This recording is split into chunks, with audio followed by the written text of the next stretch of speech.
Hey everyone, welcome to Broadband News. So today's going to be a fairly long broadcast. I want to talk about what's coming up with BEAD, especially with the Trump administration coming in, and now he's tapped two people for commerce. He's got Howard Lutnick for head of commerce, and he's got Arielle Roth, who looks like she's going to be replacing Alan Davidson as the head of the NTIA. So I want to look at a couple of different things. I want to look at what they've said, specifically, what they've literally said. So I'll be showing some video clips of Lutnick's confirmation in the Senate as far as the committee. Not yet. He hasn't yet gone for a vote to the Senate. And then also some things that Arielle Roth has said in a prior meeting that she was in, a presentation or a conference that she was in back in June of last year. I also want to look at specifically at the text, the appropriate text in the IIJA, the BEAD text that talks about things like low-cost option, that talks about preference for fiber, those kinds of things, because a lot of what people like Ted Cruz and Howard Lutnick and Arielle Roth, who works for Ted Cruz, have said, I don't think matches up with what actually is in the bill. They say that it's not in the bill, but it is. So I'm going to be going through all of this stuff here. So just bear with me a moment as we get started. And then again, this will be, I think, a very in-depth broadcast that I hope you'll be interested in. Be right back.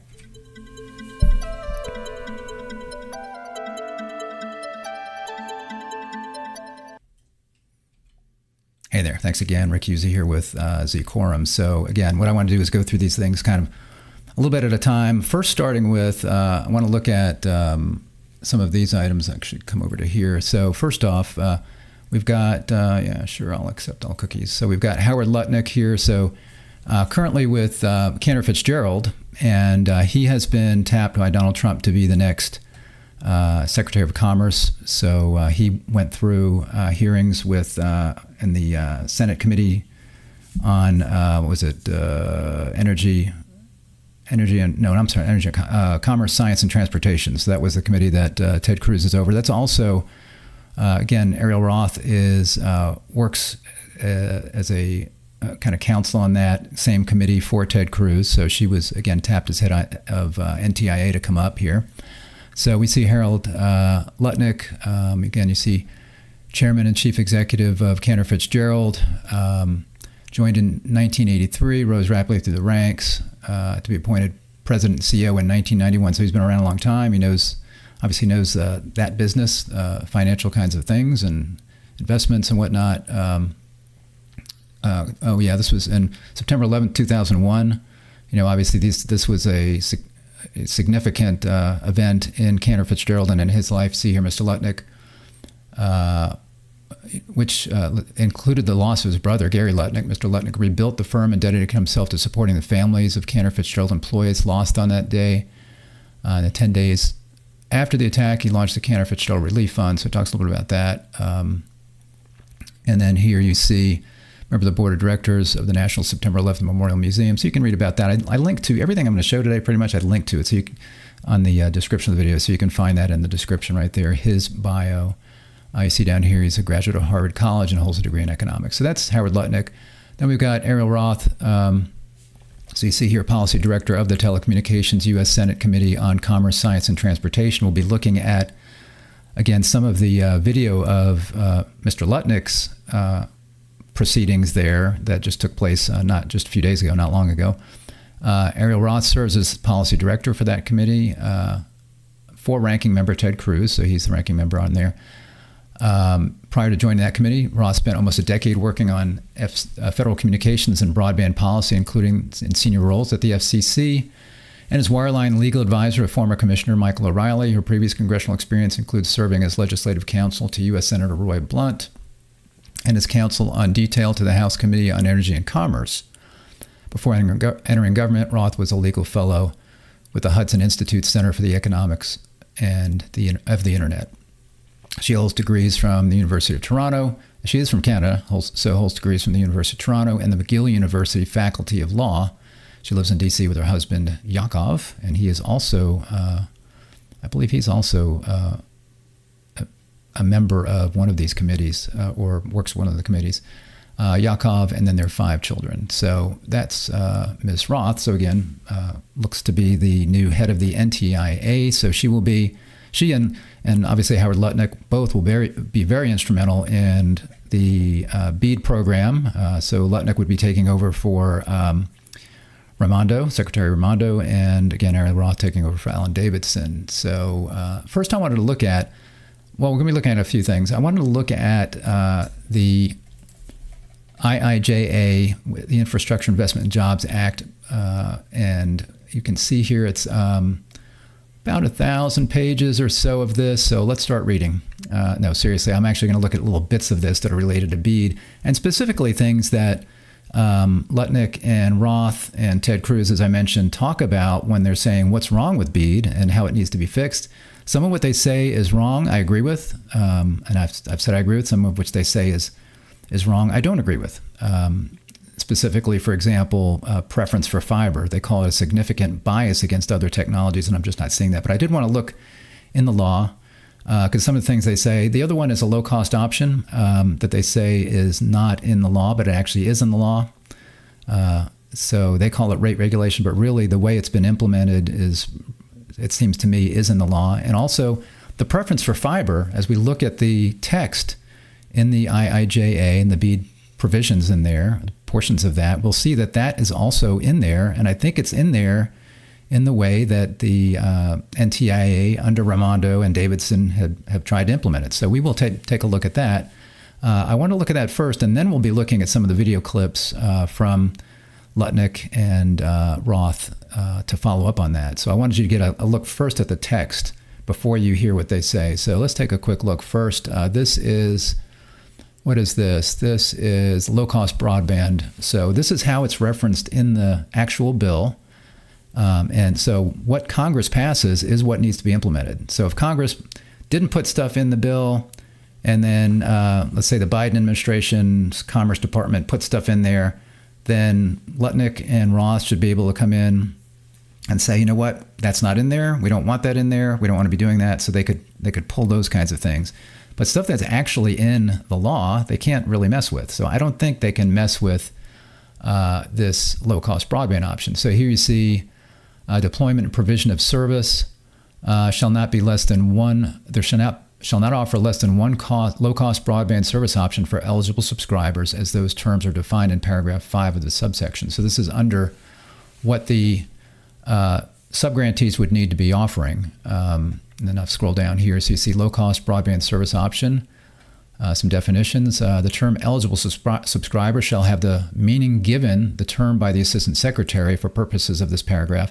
And that would be something that maybe could be changed if the definition of, let's say, a subscriber who would be eligible, maybe there would be too many people in the country that would be eligible, so it would not be cost effective. So they want to make sure that the low-cost broadband option is something that would be for those that need this kinds of service. For example, a $30 product, almost like we had for the Affordable Connectivity Program, those kinds of things. So the Assistant Secretary can define this, and I suppose they could, with a new administration coming in, they could redefine what that means, but there does need to be a low-cost broadband option, because it's mentioned in here. And the term low-cost broadband service option shall be defined by an eligible entity. That would be a state or a territory that's getting the funds, then would be subgranting. Let's just say state when I read that, if I remember. So as defined by a state for subgrantees of the state in accordance with subparagraph B, and then defining low-cost broadband service, a state shall submit to the Assistant Secretary for approval and the final proposal of the eligible entities, I'll keep forgetting that, submitted under subsection 4, a proposed definition of low-cost broadband service options that shall apply to subgrantees of the state for purposes of the requirement under paragraph 4B.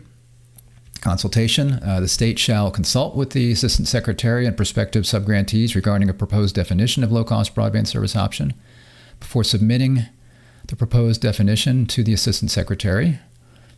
Proposed definition of low-cost broadband service option submitted by a state under Clause I shall not take effect until the Assistant Secretary approves the final proposal of the eligible entity. submitted under the subsection, including approval and of the proposed definition of low-cost broadband service option. So obviously, the NTIA, the Assistant Secretary, has a lot of leeway here. They can approve it, but you do have to have this low-cost broadband option. Resubmission, Assistant Secretary, if they don't approve that, proposed definition of low-cost broadband service option submitted by an eligible entity. Under that clause, Assistant Secretary shall notify the state and provide the state with an opportunity to resubmit a final proposal as provided in subsection E4, blah, blah, blah. Provide the state with instructions on how to cure the defects in the proposed definition. So this is kind of a back and forth that's already been going on with the eligible entities, the states and the NTIA, as the states have gotten in their Volume 1 and Volume 2 proposals. All Volume 2 proposals have been submitted. I'm trying to think, they've all been submitted, and I think there are 3 that have been approved. And then once they're approved, then the final proposal comes later. But basically, a lot of it's back and forth on what the low-cost broadband service option has already taken place. So would Arielle Roth, for example, come in, or Howard Lutnick tell Arielle Roth to go in and say, you know what, let's go ahead and tweak the low-cost broadband option? I think they could probably do that. It still needs to be there, but they could probably tweak it. Like I said, they could maybe say, okay, well, your low-cost broadband option is, maybe too low, or maybe they will allow them to have different low-cost broadband options in different areas of the state. Arielle Roth mentions that in a video that we'll watch here in a bit, that it doesn't make sense to have one low-cost broadband option across the state because states have different geographies and topographies. So if you've got really mountainous area in one section of the state and a very easy to serve area in another section, it's going to be a lot more costly in one area. So you need to adjust your prices generally when your costs are higher. So that's that. And then you see here, and this is interesting. So we read all of that. And then what I feel like happened here is the Republicans were saying, you know what, we need to make sure that there's no rate regulation in this 1,000-page bill that probably they didn't read. This was stuck in here. It's like the second to last thing, and it says no regulation of rates permitted. Nothing in this title may be construed to authorize the Assistant Secretary or the NTIA or the National Telecommunications, the NTIA, to regulate the rates charged for broadband service. So we read all of this. There's definitely a low-cost broadband option. It's definitely something that the NTIA has input on, but it says no rate regulation. So the criticism from folks like Ted Cruz and Lutnick and Roth is that there's rate regulation. Well, and in fact, we'll hear again another video that say, oh, they have this way that they got around it by having this low-cost broadband option. Well, the low-cost broadband option is in here. So like I say, this seems to have been slapped in later to get additional Republicans to sign on here so they could get this thing passed and call it a bipartisan infrastructure bill, which they later renamed it to that. So that part is in there, but also all of this basically is the way that it's been looked at. It's not so much rate regulation as they do have this low-cost broadband option. Now let's take a look at this defines in the bill in the IIJA and the BEAD portion of that, priority broadband projects and reliable broadband service, and these are terms that are used in the notice of funding opportunity that the NTIA put out in order to implement what's in the bill. So you see here a priority broadband project. The term priority broadband project means a project designed to provide broadband service that meets speed, latency, reliability, consistency and quality of service, and related criteria as the Assistant Secretary shall determine. So the Assistant Secretary, let's say Alan Davidson under Biden, could determine what this would be. And then it says, can easily scale speeds over time to meet the evolving connectivity needs of households and businesses, and to support the deployment of 5G successor wireless technologies and other advanced services. So right here, if you read this with any objectivity, this is talking about fiber. And the reason I say that is because fiber by far is going to provide the best speed, latency, reliability, consistency and quality of service. It's going to by far provide the best ability to evolve to the connectivity needs of households and businesses, because once you have fiber in the ground, right now today, with fiber in the ground, somebody can get GPON, that's gigabit PON. They can get XGS PON, that's 10 gig PON. They can get 25 gig PON. they can just about get 50 gig PON. I think that's going to be deployed here not too long from now. So you can actually buy 25 gig PON right now as a resident. You won't want to, because I think if you buy it, it's like $1,500 a month. Who wants that, right? But at some point, you may want that, depending on the kinds of, not at that price, but depending on the kinds of things that you can do with it, such as augmented reality, virtual reality, those kinds of things, where you may need that. Just like 10 by 1 used to be really fast internet. Now that's considered slow, and we got to get rid of it, right? So who knows? GPON, or let's say 1 gig symmetrical, may be considered kind of slow, let's say 15, 20 years down the road. So what we don't want is to be going back to the well with funding. So we don't want to, what we want to do now is maximize fiber deployment as much as possible and only use the alternative technologies in situations where it's just too expensive. We can't get everybody covered, so we maximize as much fiber as we can. That's what we want to do. And obviously, like I say here, this is talking about fiber.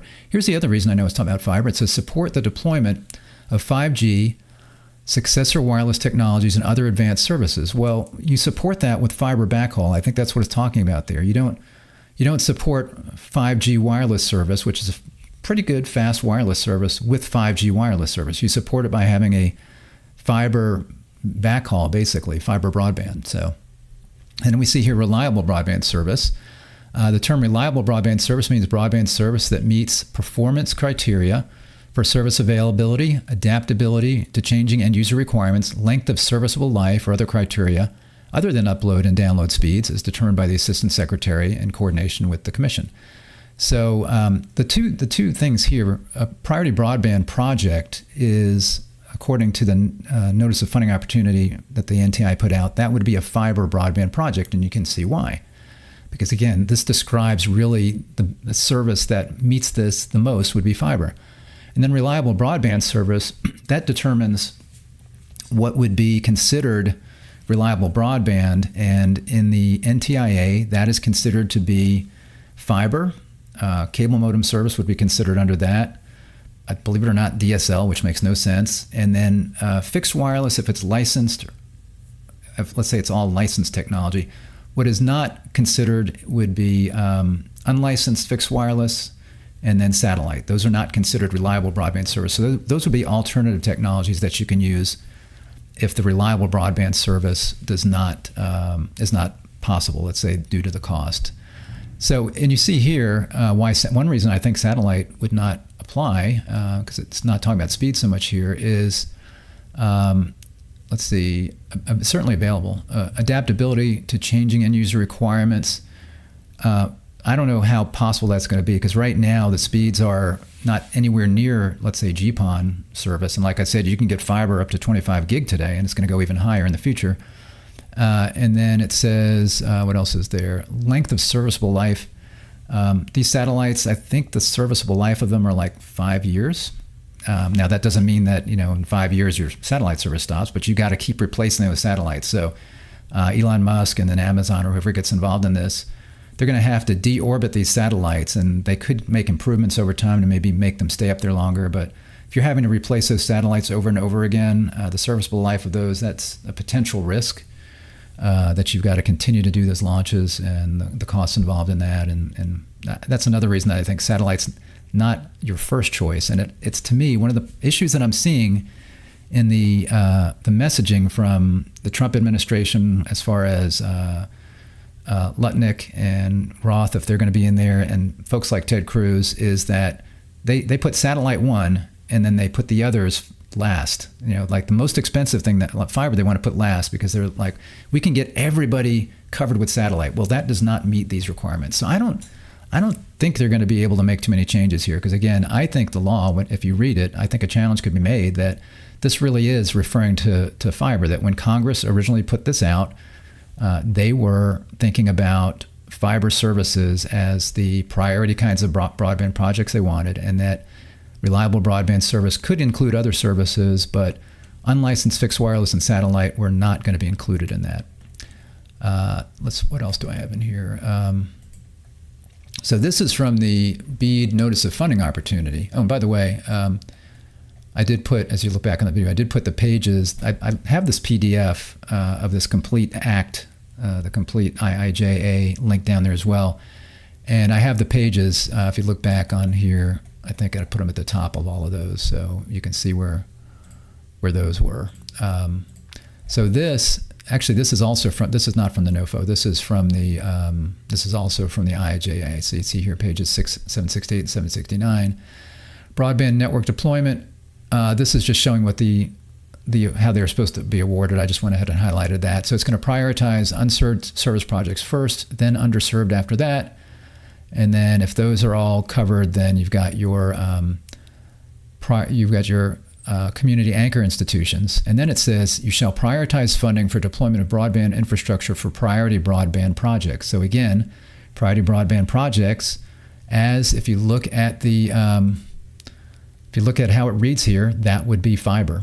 So I am reading this to say that you shall first prioritize your fiber broadband projects, your priority broadband projects, because again, best latency, best speeds, best reliability, absolutely the best to expand even now. We don't have to wait for the future to get up to 25 gig. It's already there. So by far, this is talking about fiber. Then it says you may not exclude, let's say you shall give priority to projects based on the speeds of the proposed broadband service and the expediency which a project can be completed. These two are kind of a little separate because wireless, fixed wireless, and certainly satellites already up there. You could get those out there expediently, really almost immediately, immediately for satellite. Just send somebody a base station, they can get it. Fixed wireless, it might be there already, and if it's not, sometimes getting a tower up and getting fixed wireless deployed is going to be faster than fiber. But certainly the speeds by far outweigh those two. A demonstrated record of plans to be in compliance with labor laws, that's in there. So anyway, I just wanted to point out the fact that these two are kind of competing interests and that fiber is going to take longer, but I think fiber certainly meets much better the idea of what Congress had in mind for a priority broadband project. Then as we look in the notice of funding opportunity, it's not that different. We've got a reliable broadband service. The term reliable broadband service means broadband service that the broadband data map shows accessible to a location via fiber optic technology, cable modem, DSL, or terrestrial fixed wireless technology utilizing entirely licensed spectrum or a hybrid of licensed and unlicensed.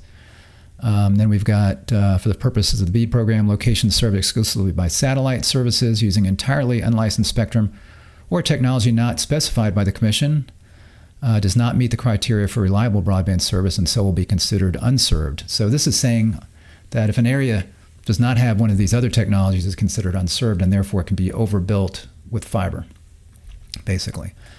And then also from the Notice of Funding Opportunity, in addition to the IIJA, the Infrastructure Act requires that each subgrantee receive BEAD funding to deploy network infrastructure, offer at least one low-cost broadband service option. So again, this is what the NTIA took out of the Infrastructure Investment and Jobs Act, the BEAD portions of that, to create their Notice of Funding Opportunity. And it basically says pretty much what's in the Act. Each state must consult with the Assistant Secretary and prospective subgrantees regarding a proposed definition of the term low-cost broadband service option. States must propose low-cost broadband service option parameters that best serve the needs of residents within their jurisdiction. Low-cost broadband service options must remain available for the useful life of the network assets. In crafting proposals, NTIA emphasizes that access to affordable broadband is among the Infrastructure Act's objectives, and it's in there, it's in the Act. A definition of low-cost broadband service option should address at a minimum all recurring charges to the subscriber as well as any non-recurring costs or fees to the subscriber. The plan's basic service characteristics, download, upload speeds, latency, limits on usage or availability, network management, whether a subscriber may use any affordable connectivity benefits subsidy, that would be a future subsidy, toward the plan rates, and any provisions regarding the subscriber's ability to upgrade to any new low-cost service plans offering more advantageous technical specs. So anyway, that's from the Notice of Funding Opportunity. I also linked to the NOFO if you wanted to look at that whole document. What I want to do now, and by the way, if you're finding this helpful, give me a like on the video. I'd appreciate that. If you're not subscribed, go ahead and click the subscribe button to be notified when I'm live with a stream. So I wanted to go ahead now and look at some video, first starting with a conference of the Federalist Society, where they were talking about things like net neutrality, BEAD, I think USF. They went through various things. And Arielle Roth is on the panel, and she makes some comments, again, that kind of lets you know her thinking, and her thinking is Ted Cruz's thinking, and also very, very in sync with what Howard Lutnick is thinking. So we're going to look at first at Arielle Roth and some comments that she made regarding the low-cost broadband service option that we just were looking at in the Act and in the NOFO, as well as satellite service, which again, we just looked in the Act as far as what priority broadband should be, a priority broadband project and reliable broadband service. We just looked at what the Act says, but we're going to look at her comments on this, and then we will look at three different senators that were questioning Howard Lutnick about the BEAD program and what they asked and his responses. So let's start with that. I'll comment kind of as we go through this. So let's take a look. Here we go. And of course, BEAD, that's a whole lot of money. There's been a lot of congressional oversight. One of the areas of oversight was on rate regulation, because Congress was clear in the statute that NTIA was not supposed to regulate rates as part of a condition to handing out money to the states. However, they've indirectly done this. It's very clever how they've done it. Yeah, very clever. So she's right. It does say in there they're not supposed to regulate rates. But when she says it's very clever how they did it, well, that's really that whole big long paragraph right before it says don't regulate rates that is in the bill. They're making it sound like it's not really in there. Requiring low-cost plans as part of the state's overall plan. And between that and the ACP at 30, and even when ACP did end, because Congress withstood the pressure to throw another $6-7 billion at it, the president put out a statement that he had worked with the operators and they've all committed to offering low-cost plans. I mean, you have kind of a de facto rate regulation across those different platforms, but. And by the way, that's great. And that's the kind of thing I could see Donald Trump doing, that the Biden administration did, is negotiating, right?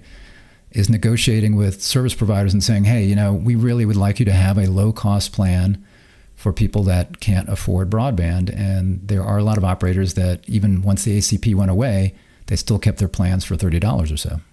Well, I'll turn to Arielle. What's been the focus of oversight by Congress on the BEAD program, at least by Senator Cruz, the Republican members? So this is going to be Arielle Roth again. She will be the new head of the NTIA. Ranking Member Cruz actually spoke about this a few weeks ago at a hearing on broadband affordability. Instead of prioritizing connecting all Americans who are currently unserved to broadband, the NTIA has just been preoccupied with attaching all kinds of extra legal requirements on BEAD and, to be honest, a woke social agenda, loading up all kinds of burdens that deter participation in the program and drive up costs. Actually, Randy's here in the audience. There's an excellent article published by Free State to Andrew Long this week on this issue. And I have to agree with her on some of the things she says here, because this is really where these are items that are not in the bill that the Biden administration put into the bill. Those would be things like environmental kinds of regulations, certain workforce regulations, those kinds of things are in there. And these are the kinds of things also, as you pile on those kinds of regulations that would make a service provider take a second look at whether they actually want to participate in BEAD. And I know that's been a challenge maybe for some states trying to find service providers.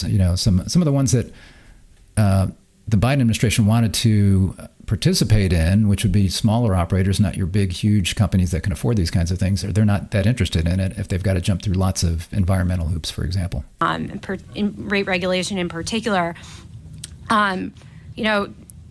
requiring states to choose a statewide low income rate is just one of the ways that they've imposed extra legal requirements. Like there's also climate change regs, union mandates, wholesale access requirements. Actually, on the union labor requirement, you're also supposed to prioritize hiring justice impacted individuals, all kinds of left-wing priorities on the program that just divert resources away from the overall goal of closing broadband gaps.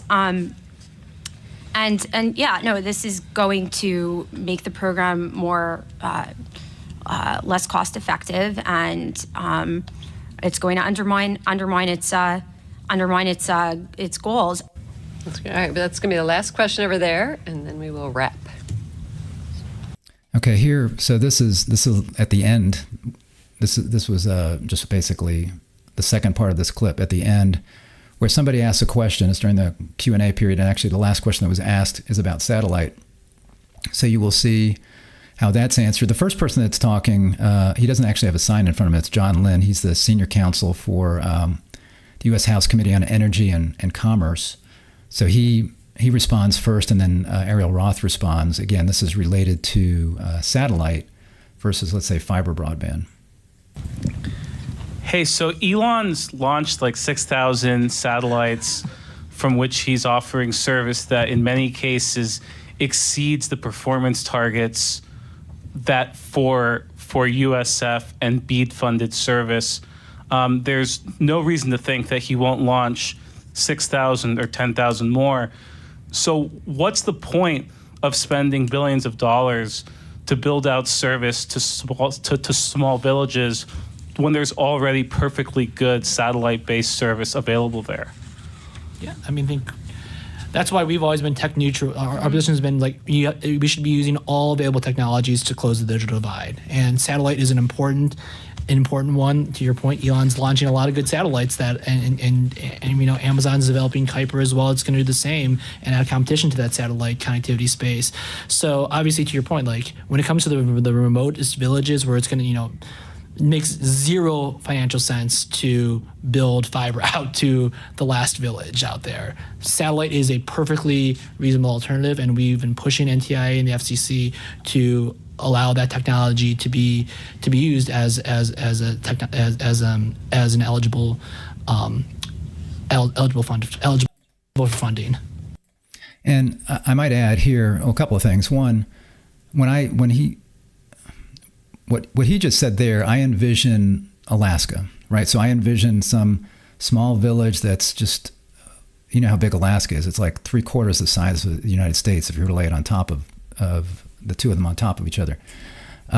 So we're talking about a huge state and maybe a village that's way off the beaten path. And yeah, satellite might make sense there instead of trying to deliver fiber to that village. So I can see that. Secondly, what he says, actually, the NTIA has done. So the NTIA is very open to alternative technology, including satellite. They've given guidance on that in a situation like that. So in a situation like that, it's already covered. He can say, you know, and maybe I can't remember. This was back in June, July of last year. So maybe the NTIA hadn't yet given the increased guidance on use of satellite as an alternative technology, but it's definitely already in the bill. So I don't foresee any changes based on what he's describing right there. Yeah, I would just add that's precisely why Congress wrote the IIJA in a tech-neutral manner. Any technology could be eligible for BEAD subsidies, provided. Again, I don't see it written in a tech-neutral manner. I see it written with a preference for fiber. You have to read between the lines, but the way they outlined the requirements, they didn't just come out and say, we want fiber to be priority broadband projects. We want those to be the priorities. But the way they outline the requirements, it fits fiber by far certainly better than satellite when you start talking about speeds and those kinds of things. That they met the performance requirements in the statute. And instead, NTIA has gone in a totally different direction and imposed extreme tech bias in favor of fiber in the BEAD program. And that's just going to make the program more expensive. A one-size-fits-all solution doesn't make sense, just like a one-size statewide rate doesn't make sense. If states have different, topographies and diverse topographies, Texas certainly does. And it doesn't, we shouldn't be straying from the guiding principle of technology neutrality that's increased competition and choice and reduced prices for American consumers and made us all more prosperous. So again, it's not one size fits all. The way it's written is if it's a fiber priority, again, what we want to try to do is maximize fiber wherever possible, and then there are going to be some areas where that's just not feasible. It's just too expensive, and the NTIA has built in again, based on the legislation, they built in an extremely high cost area where it's like, okay, anything that is above this amount is going to be too expensive for us as a state. The state only gets a certain amount of money. So they have to look at how much fiber can we deploy and, where do we need to deploy something else? So they've got an extremely high cost per location threshold. And anything over that, they can consider other technologies like satellite, like fixed wireless. And they just need to run that by the NTIA. The NTIA approves that or works with them on that. And then those are the areas where they can say, okay, well, if we're going to maximize fiber in the state, these other areas are the ones that are extremely high cost, and we're going to do some other technology there. So here we've got Ted Cruz. This is the committee. Again, this is the Commerce, Science, and Transportation Committee, where Howard Lutnick was being questioned by the senators on that committee. And these are actually in reverse order of what they happened. I just kind of felt like this was a better kind of story being told here, starting with Ted Cruz, who is the chairman here of this, the ranking member. And I do need to go in here. I noticed earlier that the audio, let's see if I can remember how to do this. Yeah, so the audio on this one is quite a bit lower, so I'm going to bump that up. That should do it. So let's start listening to Ted Cruz here. All right, let's turn to BEAD. You've had a lot of questions about BEAD. After nearly 4 years, the Biden administration did not connect a single American through the $42 billion BEAD program. Instead, it hoarded nearly $1 billion in administrative funding to impose unnecessary burdens on states and to push extreme left-wing social policies like climate change and rate regulation, and fund otter ponds at the D.C. Zoo. Right. Again, otter. So what he's talking about there, I believe on the, again, the FCC came up with a broadband map. And that's one of the reasons that this took so long, is that the IIJA required that we know where broadband was available at every single location in the United States. And we had to know what the speed was, what kind of the service was. So the FCC had to come up with a broadband map before we could do any of the figuring out of how much each state got in money. So one of the things I think he's saying here is that there were some locations at the Smithsonian Zoo, I think it must be in Washington, D.C., where there was an otter pond and some other places that were shown as needing broadband. So there were locations on the map that said this otter house needs, or pond needs broadband. Now, I would imagine through the challenge process, maybe all of that hopefully has been taken care of, but that's what he's referring to here. Otter ponds is what their broadband funding went to. And I don't think there's any broadband funding that went to that, but it's very possible that when the NTIA determined how much each state got, or each eligible entity got, that was the total amount of unserved locations in the United States, and then each state, whatever their percentage of those unserved locations were, they got a percentage of that funding. So if Washington, D.C. had more locations, they would get more funding, and those dollars were, in a sense, given to them because they had this otter pond that needed broadband. But now, obviously, with the challenge process going on, I don't think they're going to put broadband at that otter. But that would mean that if it's Washington, D.C., they got more funding than they would have gotten because there was an otter pond that at one point somebody thought needed broadband. When I flagged these failures over a year ago, the department ignored solutions to expedite access and to end BEAD's extreme bias against wireless and satellite technology. Again, that's a loaded phrase. I don't think there's extreme bias. I think it's the appropriate amount of preference for fiber. This red tape has not only stalled development of the program, it has inflated the cost of expanding internet access. Will you commit to working with my office to conduct a thorough review of this program and to refocus it on Congress's core objective of deploying high-speed internet to unserved area in a tech-neutral manner and not to pursuing extraneous or partisan social goals? Yes, I'd be happy to. I want to come back. Okay, so here we've got John Thune, who is now head of the Senate. So he has got a question as well. Quickly to the NTIA Broadband Equity Access and Deployment Program. I didn't vote for the legislation that created this program, but... And that's interesting. There's a lot of Republicans did not vote for the legislation that created the program. And it's not like they didn't vote for a broadband bill, but it was the IIJA, which had a whole bunch of other stuff in it. And again, a lot of it was possibly, certainly a lot of the stuff in there was coming from a Democrat administration that was going to be throwing a lot of their pet projects in there. So they did not get a lot of Republican support. But Republicans certainly want to get this money now. At this point, they want to get this money for their constituents. It provided over $42 billion to expand internet access to rural areas. And as you likely know, the program is yet to connect a single household.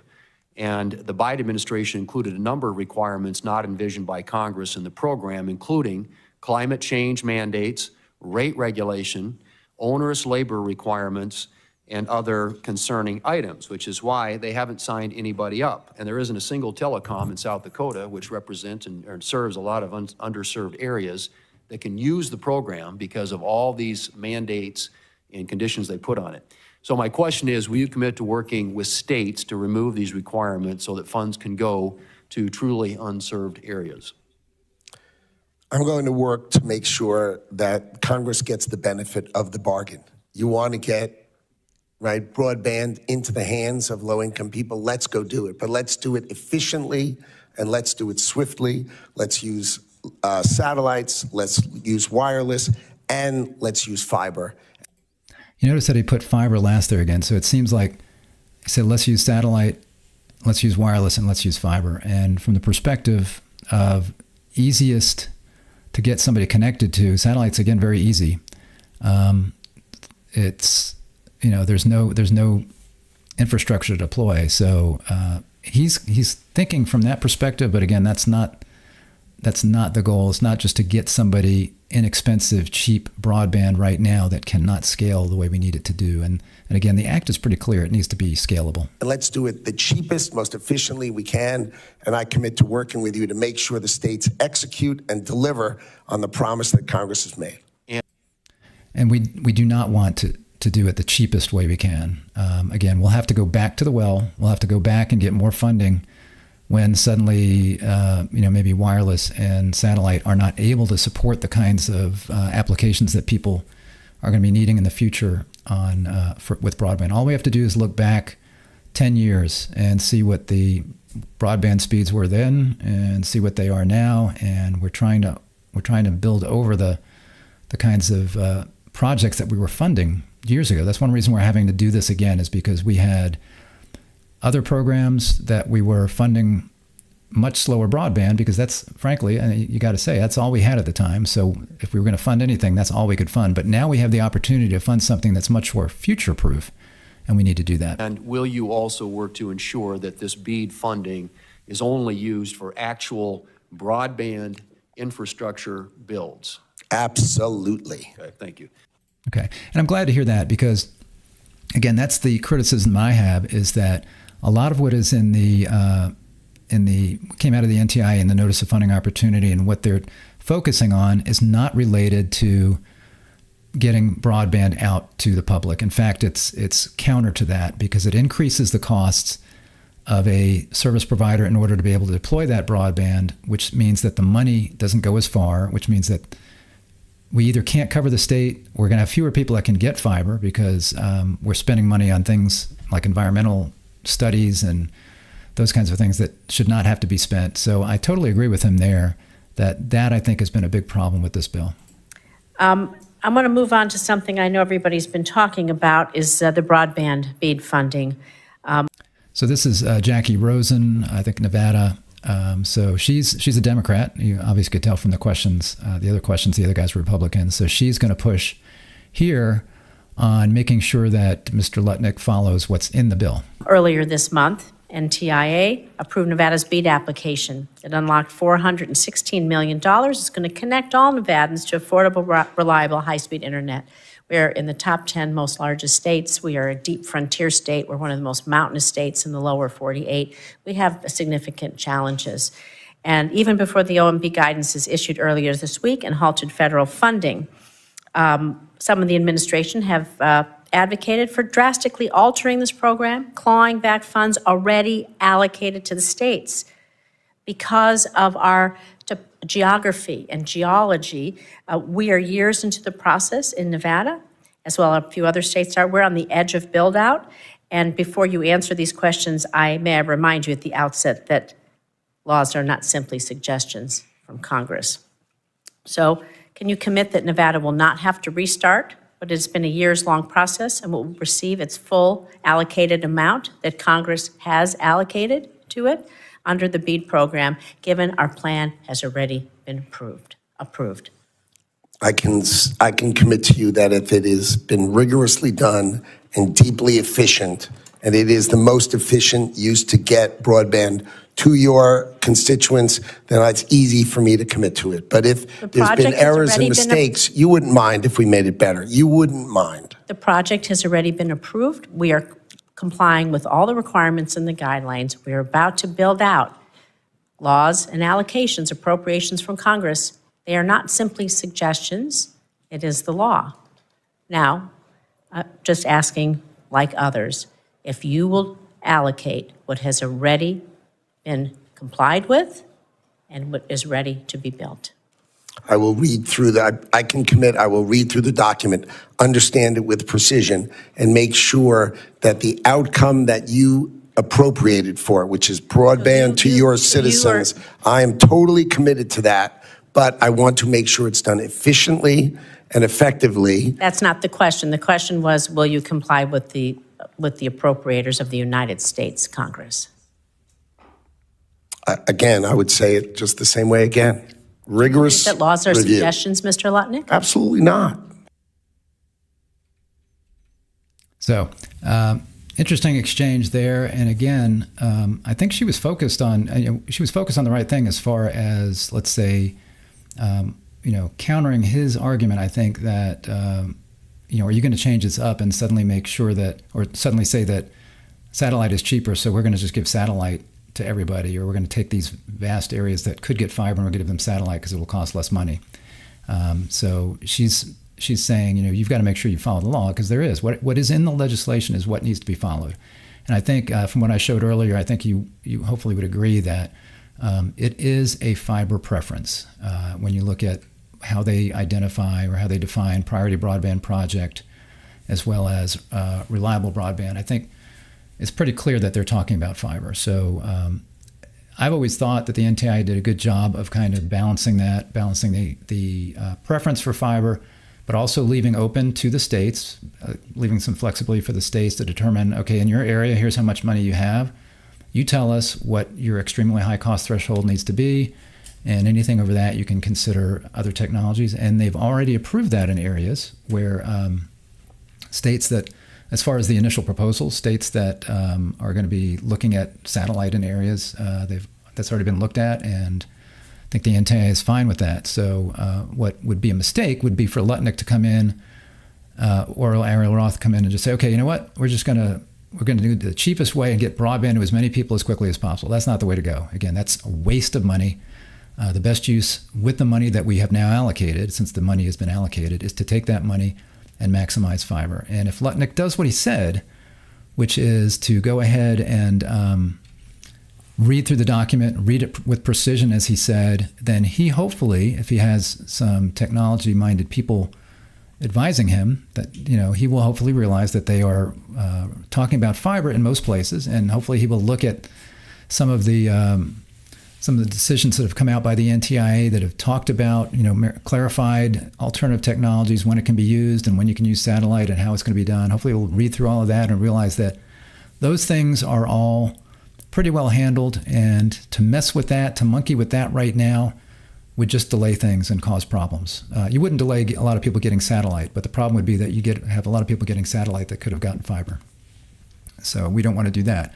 What they can go in and do, I would think, would be to change, again, some kind of the onerous regulations and say, you know what, we know this was in there, but it's not in the IIJA, it's not in the Act, so therefore we are going to waive these 4 or 5 provisions or whatever it happens to be that's not in the Act that would be preventing some subgrantees from wanting to do this, or that would be increasing their cost. Those are the kinds of things that should be looked at. Those are the kinds of things that hopefully Howard Lutnick and Arielle Roth we'll take a really close look at and make changes on. So anyway, no, this was a long broadcast today, but thanks for joining me. Hopefully it was helpful. I went through this and wanted to make sure I understood what was actually in the act and what I feel like the Trump administration can change. I think there's certain things, like I say, that they can't change. And even though it doesn't mention fiber in the IIJA, I think it's pretty clear from the way it was written that it could be challenged, easily challenged, that's really what the bill is saying. What'll be interesting is with the changes, with Chevron deference going away, where an agency can decide how something should read. Now that's not the case. Maybe now if the NTIA comes in and says, you know what, we think that this really means that satellite's fine. There's nothing in here about fiber. I think that could be challenged, and then it's going to go to the courts, and then the courts will determine what they think the original intent was of Congress. And I think it would be pretty clear. I think a case could be made by the challenging side that it was meant to be fiber. So anyway, thanks for joining me. Again, if this was helpful, if you give me a thumbs up, I'd appreciate it. And if you're not subscribed to our channel, click the subscribe button and make sure that little bell is notified, and then you will be notified when I am live. I appreciate it. See you next time. Bye-bye.